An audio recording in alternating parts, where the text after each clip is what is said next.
What's going on, everyone? It's Ben from YGO from Zero, back with another retro Yu-Gi-Oh video, and in this video I'm going to be doing something a bit different from my standard content. If you're new to the channel, basically what I do is I go through very old formats of the Yu-Gi-Oh trading card game and show off some competitive gameplay featuring the sort of meta decks and also off meta decks, just exploring these formats very fully and just seeing what they look like. And a lot of the formats that I've covered so far are formats from before the first ban list. So pretty much every card is legal, even if they're limited down to one copy. And this can lead to certain very powerful cards swinging the course of a game in many cases. For instance, some of the most iconic cards in the game history, the Power 5 limited spells, Raigeki, Dark Hole, Change of Heart, Monster Reborn, and Pot of Greed, are insanely strong. And if you're in a pretty bad spot, these cards can easily get you back into the game with their insanely busted effects. And for many people, playing a format like this, which has all 5 of these cards in it, can be pretty frustrating, as these cards are such big swings, and many people feel like, just using these to get out of a certain situation is basically a no skill, all luck sack. And they don't like that aspect of luck is being introduced into the game, which they feel should be pretty skillful. Now, I'm not here to say that opinion is wrong. You can definitely feel justified in having that opinion because it is a very frustrating experience to lose to some of these cards. And I'm the first to admit this. I've lost to these cards many times on this channel. And the sting of losing to these cards never really goes away. So you are completely justified in feeling that way about losing games to these. However, I do think that sort of labeling these cards as just pure sacks and, any format that features them as being just, bad, basically luck-based formats is a bit reductive. And that's why I want to make this video, because I feel like a lot of people do dismiss these formats out of hand because of the existence of sacky cards. And this gets especially worse as more sacky cards are added to the game and, the ban list still doesn't come into effect until like 2004. So there's a lot of formats in the game's history that do play with a lot of these cards that are limited and that can really swing the course of the game. And I don't think that these formats should be just dismissed out of hand. Now, before I dive deeper into this matter, I do want to mention that this topic does apply to formats outside of the sort of DM era formats that began the game's history. There are plenty of formats later on in the game that also fell victim to a lot of sort of sacky cards that just swung the game out of nowhere. For instance, Reaper format, which was very, very popular and was actually my first sort of introduction to the online Yu-Gi-Oh community, eventually fell victim to people not really playing it anymore because of the existence of very powerful decks, basically able to cheat out Cyberstein and go for a major OTK push out of nowhere. These decks wouldn't always work, they could brick, especially if you're playing like a Stein Monarch deck, and so it wasn't guaranteed that you'd always pull off the sack, but oftentimes games would sort of reduce down to, you either draw the sack and you win, or you don't draw a hand that gets you into the sack and your opponent's able to capitalize on that and win the game from there. Now, this is being very reductive. There are a lot of other decks in Reaper format as well, and I actually do happen to like the format still, even though people don't really play it as much anymore, although it is receiving a little bit of a revival recently that I've seen in the Reaper Discord, so happy that, people are starting to dive into it again. But I do think that, this is a good indicator of how a sackiness or perceived sackiness can really destroy a format and prevent people from playing it. And I don't blame people, as that sort of dynamic can be very frustrating to deal with. But the reason I'm bringing up Reaper format is I do think the sackiness inherent in this sort of format is very different from the sackiness inherent in DM era formats. In Reaper format, the sackiness basically ended the game on the spot. If your opponent was able to pull off the Stein combo, they were basically able to just win the game then and there. And I feel like that sort of sackiness doesn't necessarily apply to a lot of the sackier cards in the DM era formats. Of course, they're very, very strong, and there are situations where they can just lose you the game, but oftentimes I feel like these cards just shift who is favored to win the game in a drastic way. For instance, if you're getting really aggressive on your opponent and you've got a lot of monsters on field that you sort of invested your turns into bringing out, and your opponent draws into a Raigeki or a Dark Hole and clears them all away, that's obviously really rough for you. You've lost a lot of cards and you've lost your aggressive pressure, leaving yourself open for your opponent to bring out their own monsters and attack in. But it might not necessarily be the end of the game unless you're at really low life points and your opponent's able to attack you directly for the win. This is a type of sacky card that I feel like is more reasonable to play against or play because you don't necessarily feel as bad as you do of just like, oh, they're able to pull off Cyberstein, the game's over. And also, I want to mention that I'm not just bringing up Cyberstein here because it's essentially like an FTK or OTK, because there are FTKs in the game's history that I feel less bad to lose against, which sounds kind of weird.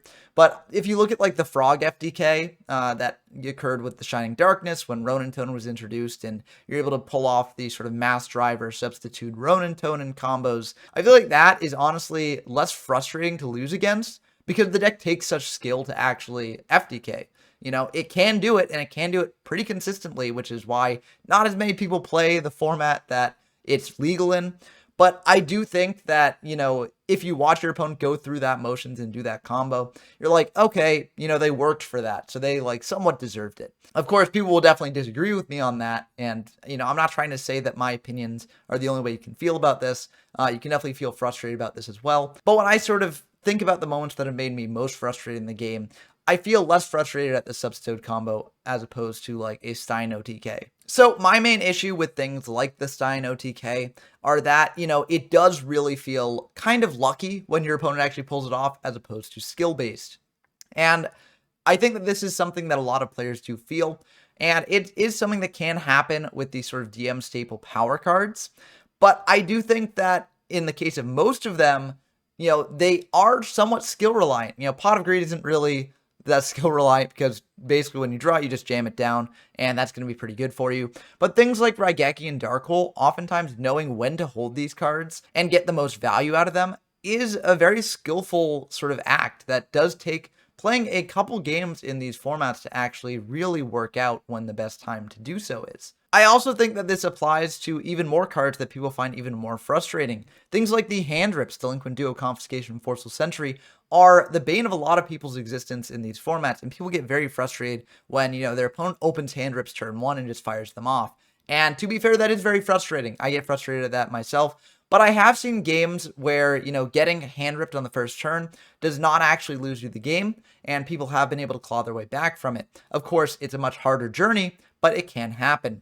And I do think that these hand rips aren't necessarily as easy to use as something like Pot of Greed, for instance, because there are situations where you do actually want to hold on to these hand rips for very opportune moments. For instance, if your opponent has like something like a Sangan or Witch, and you have the read that they do have that, you might want to attack over the Sangan Witch before going for a hand rip. In addition, if your opponent has something like Magician of Faith, the same thing can apply. And so while I do think that these hand rips are extremely powerful, they do have some level of skill required to actually use them optimally. Not in every game, of course, as I said, but in a lot of games they can come up. In addition, cards like these hand rips can be late game bricks, which is an interesting aspect of them. So there is like a risk and reward calculus that you have to think about when deck building and considering whether to play these cards in your deck, because while they're insane to draw early in the game, you might not necessarily want the potential brick of drawing them late game. I feel like people also vastly overestimate the degeneracy of these cards in general. I mean, maybe it's just because I've played a ton of games in formats featuring this card, so I mean, maybe it's just Stockholm Syndrome. But I feel like going from Critter format, which is the format right before these cards come out, to Treasure format, which is the format that first includes these cards,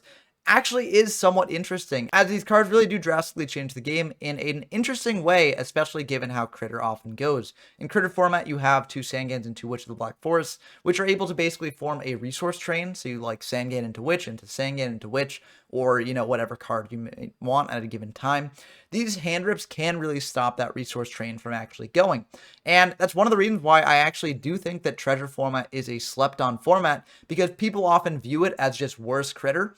And I don't think that's true. I think that it actually has some major differences from Critter, this being one of them, that these hand rips can really disrupt that resource train that is so prevalent in pretty much every Critter game that you play. But of course, you know, I've mainly been talking about niche formats so far because oftentimes when formats do include these sacky cards, they are sort of relegated as a niche because people don't necessarily want to play them.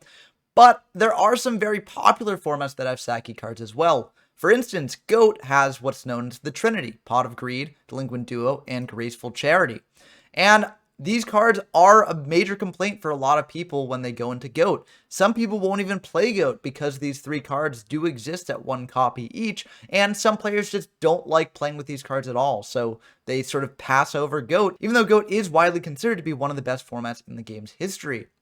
Now, I'm not necessarily weighing in on whether I think these cards are healthy in GOAT or not. I don't think I'm nearly qualified enough to do that. I have played some GOAT in the past, but I'm definitely not an expert on the format. But I think that these cards do have their place in GOAT. For instance, Graceful Charity and Delinquent Duo can be used very skillfully in GOAT format. You don't necessarily want to just jam them down right away. You want to save them for the best moment to do so. And I feel like, it does take a lot of GOAT games to actually figure out how to use these cards most effectively and skillfully. And this also brings me to one of the last major points that I want to make, in that I feel like part of the frustration with these cards is that people just don't play enough games with them to actually get as good a sense for them as they might otherwise. And I can't even blame people for doing this. I've been saying throughout the entire video that these cards are very frustrating, and they are. So, why would you play formats with these cards that are very frustrating when you could play another format that doesn't include these cards that, is potentially more up your alley? I don't think that there's necessarily a good answer for this. And,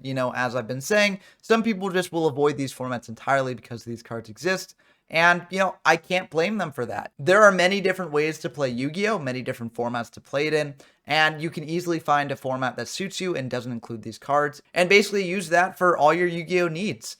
Honestly, if I wasn't sort of trying to go through every historical format on my YouTube channel, I might have done the same. I might have tried out some of these formats, seen the power cards, played with them a couple times, gotten sacked, and been like, well, this format isn't for me. I'm going to play something else. However, I do think that there is merit in sticking with something that is frustrating and actually getting to the deeper intricacies of that thing. And I feel like this applies in many of these formats as well. I feel like this is the main sort of point that I want to make in this video.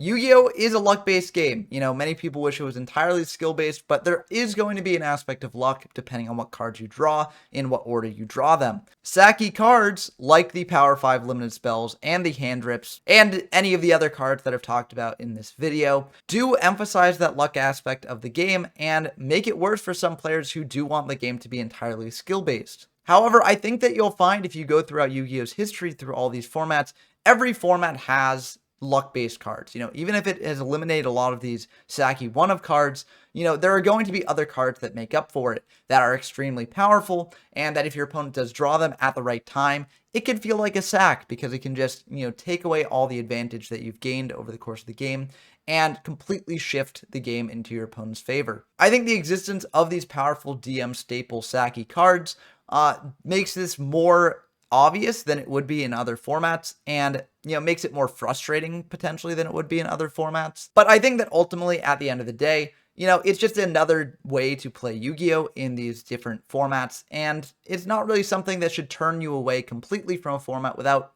thoroughly testing it out in advance. I don't think it's bad to potentially ignore these formats entirely if you really don't want to play them, but I do encourage you that if you've dismissed any of these old DM formats out of hand because of the sacky cards in them, just to give it another shot and actually just try out these formats and play a couple games in them.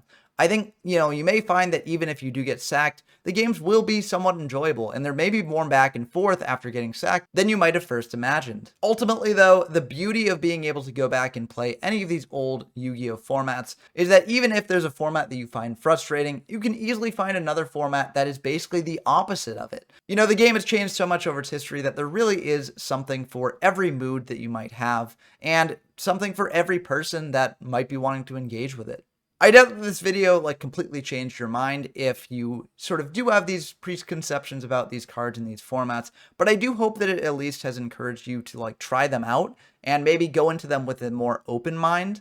You don't necessarily have to change your views after playing them because not everyone will like these formats. They're not everyone's cup of tea. But if this video encourages more people to at least, give these a shot, then I'll be happy. But I know that my opinions expressed here are my own, and this is definitely not the end of the discussion. So please comment down below your thoughts on this video and thoughts on sacky cards in general. I know that people have a lot of opinions on this, and I hope that this video serves as a good sort of starting point for discussions about these cards, because this is something that persists throughout Yu-Gi-Oh!'s history, the sort of balance between luck and skill, and certain formats being more luck reliant than others. So let me know how much luck you're comfortable with in a given format, and also let me know whether this video did actually help encourage you to try out some of these old DM formats, or just a format that's a bit sackier than you're comfortable with in general. If you do want to try out a bunch of these old formats, then I do have a Discord server, link will be in the description down below. And it's a great place to play games in a lot of these old DM formats. And I am eventually planning on covering things like Reaper format and Frog format that are a bit more, FTK or OTK oriented, but may still be fun to play. Also, let me know down in the comments whether you liked this format of video. It is very different from the stuff I normally do, but it's something that was on my mind since I'm playing Joey Pegasus format now, which is a format that people feel increases the sack level of the game quite a bit, with Graceful Charity being semi-limited. I'm not sure how often I'd make these videos in the future if people do enjoy them, but the best way to ensure that I do make these videos if you enjoy it is to let me know down below that you did indeed like it. But I've been rambling on for long enough. As always, if you enjoy the video, please do leave a like down below and also subscribe.